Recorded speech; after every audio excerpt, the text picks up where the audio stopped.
In this model, we will talk about creating qualitative research survey. So let's continue. So first of all, what is a qualitative research survey? A qualitative research survey are surveys that help designers understand the context of users' behavior and their actions.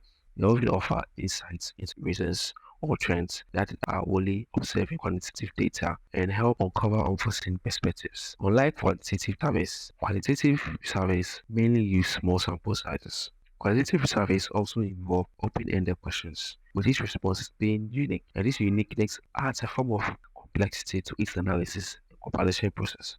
But with effort, after we are done with data collection, our research results end up being made into actionable patterns that our users are engaged in. On that note, what are the types of research surveys? Mainly, we'll talk about the forms of qualitative research surveys that we usually use. Longitudinal surveys. Longitudinal surveys helps us track people over products. They are good in helping us see specific user preference. Example of a longitudinal survey is diary research. Let's talk about cross-sectional research. These surveys help us to know what people think at a specific time, and they are useful to know the basics of something before we launch into something new. Poll surveys. Poll surveys are quick surveys that we use to know and keep up with how people feel about our products. Talk about in-app surveys. In-app surveys are pop-up that pop in our apps for quick feedback. I guess we have already seen the interaction of how in-app surveys works. Those particular surveys help us to get immediate answers about different parts of our app during app interactions. Transactional surveys. Transactional surveys are tied to specific user actions. For example, when the user logins or the user makes a request for payment. These particular surveys are triggered after a user triggers its actions. On that note, the national survey is based on two parts. We have the closed and open-ended questions. On that note, what is open-ended questions? Open-ended questions give users the freedom and flexibility in how they respond to questions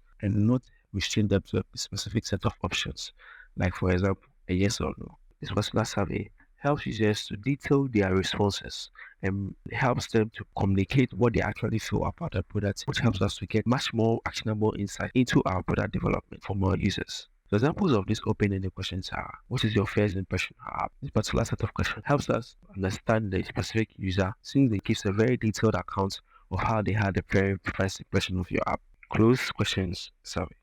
The closed question survey has specific responses to which a specific user must choose, and it will pass less thought or effort from the user. For example, closed questions primarily allows you to collect quantitative data, while an open question allows you to collect qualitative data. An example of closed questions, for example, is on a scale of 1 to 10.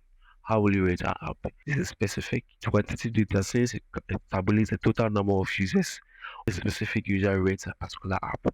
So in the end, you end up getting data based on the number of users who rate your app as very good. So when should a research survey be conducted? It is important that as a UX/UI designer, a survey helps us to understand. It is important to understand that you as a UX/UI designer must conduct a UX survey whenever you lack clarity on your users' needs, thoughts, and pain points. And this particular survey charts the cost towards providing product quality. A UX research survey is an ongoing process because it's important to note you will need valuable feedback to make valuable design. Let's look at the phases on when UX survey can help us at this point. Early product development stage. At the early product development stage, conducting a UX survey is a very important aspect. It helps us to understand the entire user pain points and create specific persona based on the user feedback.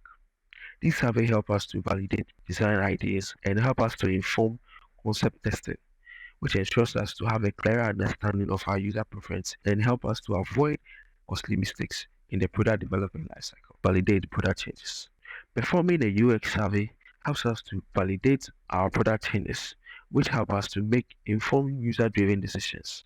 UX survey help us to gather specific insights directly from users, whether it's a new major update or a minor design change. Such beneficial user feedback helps us ensures that our changes are beneficial and help us to prevent costly mistakes to the business, ensuring that we have a smooth user experience both for the user and the business as well. Another one is after product updates or releases. Before making post-product or feature launch decisions, analyzing user responses or collecting feedback is important to affirm these changes. As this particular changes is a very important aspect that can make or break a business or the entire user experience. So it's important to highlight those changes and then effects that It is important to highlight those changes and collect data on how users are faring with that particular feature or changes. Another part of when to implement or conduct user service is to address performance issues. So, for example, poor metrics like high bounce rates or low feature adoption signal a particular problem that comes with our app usage. So, it's important to use UX service to identify the causes by talking to users directly. It's important to gather feedback for at least 10 to 15 users to understand the problem before taking action to limit qualitative resources. Conducting user interviews is a very resource intense process, but UX service offers a much versatile qualitative approach as they can collect broader user options or detailed feedback. It's important to use UX service if our team lack researchers or time for in-depth qualitative data collection. How to design or conduct an effective UX/UI survey. First of all, we have to define our research scope and goals. Defining your research scope and goals related to your product and audience is a very important attribute that helps us to determine the kind of insights we seek on our new feature or to collect in-depth knowledge of our users. The next important part is to design and write our questions. With our scope in mind, we move on to designing our UX survey by formulating questions. This particular step is important because it ensures that we are able to think of a mixture of closed and open-ended questions and helps us to avoid unnecessary jargons. The next process is to choose a survey tool. Choosing a flexible research tool enables us to have tailored surveys that is important to help us get responses. In this particular tutorial, we'll be looking at Maze, which is a platform that allows us to create surveys. The next process is to recruit survey participants. After finding our survey, it is important to locate your ideal participants based on user personas and demographics. Always make sure that you are able to characterize participants by roles, tasks, or survey use cases. That helps us to leverage analytics to outline key insights that we obtain from the survey results. There are many ways to recruit participants: website pop-ups, email campaigns, or employee networks. After recruiting your survey participants, you want to A and B tests your questions. That particular A and B test helps us to choose a specific version of our survey questions. A and B testing our UX survey with a smaller audience helps us to get overall feedback, which refines our survey clarity.